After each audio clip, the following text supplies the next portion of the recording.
Рахмат, Республика Тажу Зулушев. Урматтуу төрага кечирим сурайм, бир эки тактоо иретинде эле тиешелүү кызматтар келип калды. Сиздер айтыңыздарчы, бул азыркы мына жол эрежеси боюнча жанагы 40, 60, 80, 110 деген сиздердин полномочияда бул, сиздер жогорулатып оңдойсуздарбы же транспорттун инспекциябы? Бул деген жол эрежеси менен бекилет, өкмөттүн токтому менен бекилет. Өктөм токтом, бирок сиздер тиеше барбы? Биз деген биз көзөмөл Инициатива кыла аласыздарбы? Биз көзөмөл кылабыз ошону. Сиздер боюнча аракет кылбайсыздар. Мына кээ бир жерде атайла пробка пайда кылып атасыздар. Трассаларда 40. Азыркы жаңы техника жөө адам баскандай ылдамдыкта. Бир чакырымда пробканы өзүңүздөр түзүп атасыздар да. 40-ты 60-ка көтөрүү, 60-ка 80 дегенде буну качан карайсыздар? Биз аны карап атабыз. Трассаларда бизде 90 негизи Жөө мен 40-тарды айтам көбүнчө. 40. Трассада мектептин жаны мейли, жөнөкөй трассада 40-ты коюп алгансыңар, ар бир машинаны текшерип атасыңар. 40 деген ал деген стационарный 40 деген ал деген жана стационарный посттордун жанында эле. Жөө, мен айткан түшүндүңүзбү? Стационар пост деген да жок, аны жөн коюп алгансыздар. Караңыздар ушу жөнүндө. Анан дагы бир маселе жогорку кеңештен сунуш болгон. Андан өкмөттүн токтому да чыккан болуш керек. Жана паспортторду берүү каттоо, анан айдоочу куәлүктөргө берүү боюнча бул жана каттоо кызматынан МВДга өтүү боюнча. Бул боюнча эмне иш-чара жүрүп атат? Өкмөткө тиешелүү суроо. Өкмөт жооп бере аласызбы бул боюнча? Бул маселе боюнча өкмөт азыр иштеп атат. Албетте сиз жаңы келдиңиз го, ошо иштеп атат, карап атабыз деген жоопторду токтотсоңуздар. Жылдап карайсыңар, бул маселелер оперативдүү түрдө тез чечиле турган маселелер. Мына азыр жол эрежеси боюнча штрафты чүрүп атасыздар. Ошого негизги тиешелүү ушул знактар жанагы скорость боюнча. Муну башкы чечим кабылдаш керек. Рахмат. Мен кечирим сурайт элем, жана убактым жетпей бере албай калдым да. Бир маселе болуп атат да. Шаарда көп жерлерде 3 баласы болсо, перекресттен кийин да 3 баласы бар, бирок силер ошол стрелканы только направо деп коюп атасыңар да, анан өткөндөн кийин гаилер круглосуточно түшүнө туруп ошондон акча чогултуп атат. Элдин арасы күч болуп атат. Мен бир пример катары айтайын, мына Киевский Лагвненкада. Киевский менен келсеңиз, сиз только Лагвненкага бурулуш керек, а прямо кетсе ошондой маселе пайда болуп атат. Эмне үчүн стрелкага дополнительно прямо и направо деп коюп койсо болбойт? Шуну бир карап койсоңуз, рахмат. Жарайт, эске алабыз. Аны биз сунуштуу келбеди деп. Каникулга кетке чейин бир биздин ар кандай маселелерден айттым эле, мага жооп келгенде скоросттор боюнча биз ушуну колдойбуз, МВД да ушуну сунуш кылып атат деп. Эмне болду бул боюнча? Сайдулла Камалотович, ал боюнча өкмөттүн токтомуна өзгөртүү киргизүү боюнча биз сунуштарыбызды бергенбиз. Ал деген жанагы талкуудон өткөдөн азыр деген өкмөттүн аппаратында каралып атат. Бул объездной трассага жанакындай билерге 90 эмес, 110 км/саатына уруксат бергенге. Бердик биз сунуштарыбызды берип, токтомун долбоору июнь айында болгон, азыр октябрь болду. 6 айда келбесе бул 6 жылда келе. Жакында киргизилет, анткени деген азыр өкмөт аппаратында каралып атат. Биз баарын өткөзүп бергенбиз.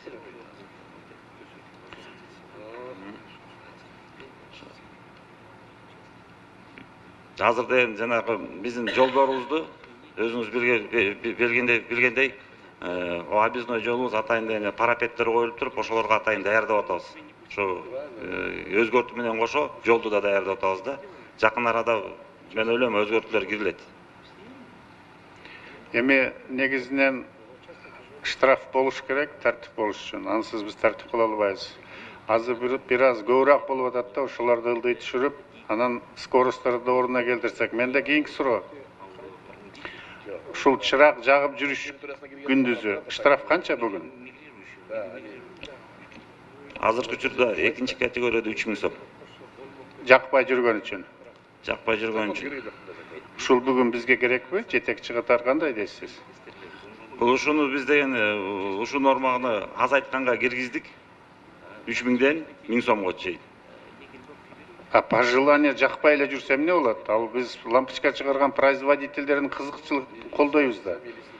Жоқ, ал деген дагы бир коопсуздуктун бир эрежелери да, ошо деген автотрассада калкты жок, шаардын ичине кереги жок.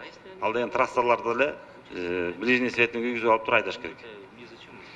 Эгерде транспорттун ошол мезгилде лампочкасы күйүп, дальше движение кыла албаса эмне болот? Лампочканы экөөтөн күйүп кетпейт да. Бирөөсү күйүп кетсе, значит, оң тараптагы лампочкасын сол тарапка коюп айдаш керек да. Экөөтөн күйүп кетсечи? Экөөсү анда деген биз эч кандай штраф колдоно албайбыз. Ал деген айдоочу аны атайын кылган эмес, күйүп кетсе. Анда биз штраф сала албайбыз. Бирок сиз ошентип ойнойсуз. Ал жакта артынан кууп барып, ошондой маселелер болуп атат. Бул өнүккөн өлкөлөрдө мындан кетти азыр, пожелание кылып койду. Ким кааласа жага турган, биз ошонго алып келишибиз керек. Сиз макулсузбу? Макул, жарайт, биз карап чыгалык. Жок, карап чыкпай эле аны чечиш керек деп ойлойм да, себеби ар бир гражданин айдоочу өзү билет, жакса жагып алсын. Себеби бул нормадан кеттик. Буну анализ кылганда баягы лампочка чыгарган заводдор, фабрикалардын кызыкчылыгын колдогон бизнес проект болгон. Ал бул граждандарга эч кандай алып келген эмес. Кошумча, мисалы, биз лампочка күйгүзүп жүргөндөн авария азайган жок да, мына штрафты көбөйткөндөн кийин авария азайды, туурабы? Бул мыйзам көп жарандардын баягы положениясын оңдоп атат да. Азыр жалпы жонунан ушул жалпы штрафтын 43% гана төлөнүптүр. Ал эми 66% адамдар штрафты төлөй элек экен. Эми акчасы жок, ар кандай шарттар менен. Жалпы ушул 186 миллион сом штраф төлөнүптүр да. Азыр эми ушул мыйзам күчүнө кирсе, штраф төлөй электерге жаңы эреже иштейт да, туура ошого кандай дейсиз? Шал үчүн штраф төлөй элек адамдар бар. Ошолор азыр бул мыйзам кирип калса, ушул жеңилдиктер менен төлөйбү же эски штрафты төлөгүлө деп кыйнай бересиңерби? Бул закон күчүнө кирип калса, ал ошо күчүнө кирген күндөн баштап иштелет. Ошо күчүнө кирген күндөн баштап жазылган административдик бузуулар протоколдоруна колдонот да. Мурункулар боюнча, ал боюнча уже токтомдор чыгып калган да. Токтомдор чыгып калган, токтомду кайта буза албайбыз. Андай эмес, мен айтып атпаймынбы? Общий принцип бар, аны эч ким буза албайт. Эгерде сотко берсе, баары сотко берсе, утуп алат силерди. Ошондуктан эмитен эле ошол эрежеңерди тактап алгыла. Кылмыш кодексинде, баардык кодекстерде эгерде жаңы мыйзамдар адамдардын укугун мындай кызыкчылыгына жооп берсе, артык иштейт деген жери бар. Адамдын укугу сакталсын деп. Анан баардык уголовный кодексте, баардык принциптерде ошол иштеп келип эле анан кийин силерге келгенде иштебей калабы. Ошондуктан ошол жагындагы өзүңөрчө бир жыйналыш өткөрүп, мына зам министр отурат. Же болбосо ажиотаж болуп, көп адамдар сотко берет, гарантия берем утуп алат. Эмитен эрежени аныктап койгула. Ушул жаңы мыйзам, ошондуктан эртерээк кабыл алып, эртерээк кол коюп бул мыйзамды күчүнө киргизели. Элдерге мындай жеңилдикти берели. Анан жана төлөй электер болсо жаңы менен төлөсүн болду. Жарайт, түшүндүм. Алмабек Насырканович, сиз туура маселени көтөрүп атасыз. Биз баягы меж аралык тиги мамлекет органдарынын аралык комиссия бар, ошо алкагында биз ошону эчтелип бир карап чыгалы. Туура, анткени азыркы кодекстер күчүнө кирсе, миңдеген жарандардын жеңилдик алып атпайбы? Азыр жанагы соразмерности өзүңүз айтпадыңызбы? Кичинекей бир нарушение үчүн көп акча төлөп атат. Ошондуктан ошол эгерде жеңилдик берсе, сразу эле иштетиш керек. Алмазбек Кыдырмаевич, айтып кетсеңиз, кече өкмөттөн бир токтом чыкты да, 2 дагы кошумча знактар чыкты деп. Бул эмне болгон знак? Жол эрежеси боюнча. Жаңы эрежелерге кол коюлду. Ал деген биринчиси болсо, ал деген жанагы начинающий водитель деген, жаңы башталган деген водитель, ал деген сары түстө, ичинде илет белгиси менен, анан деген экинчиси болсо таксомотор деген. Буларга деген бирок булар өз ыктыяры менен коет да, бул обязательно белги эмес, өз ыктыяры менен автоунаага айдоочулар кое алат да. Таксомотор өз ыктыяры мененби? Ооба, ал да өз ыктыяры менен, анан жанагы начинающий водитель өз ыктыяры менен коюшат. Такси өтөткендер ар ким өзүнүн ыктыяры менен коет жана знакты. Ооба, кое алышат. Аны койбой такси өтөткендерчи? Анын койгонунда мында Дасан Ашбекович, бул такси деген бизде нелицензированный вид болгондон кийин буларга бизден койдура албайбыз, атайын койгула деп.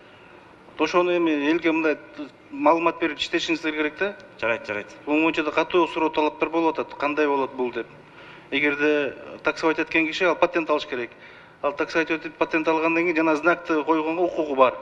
Эгерде ал знагы жок таксовать этсе, анда ал штрафка түшөт, туурабы? Ооба. Мына ошондо түшүндүргүлө. Азыр социалдык суроо талаптар катуу күчүп атат ушул боюнча. Сиздер бир аз информациядан артта калып атасыздар.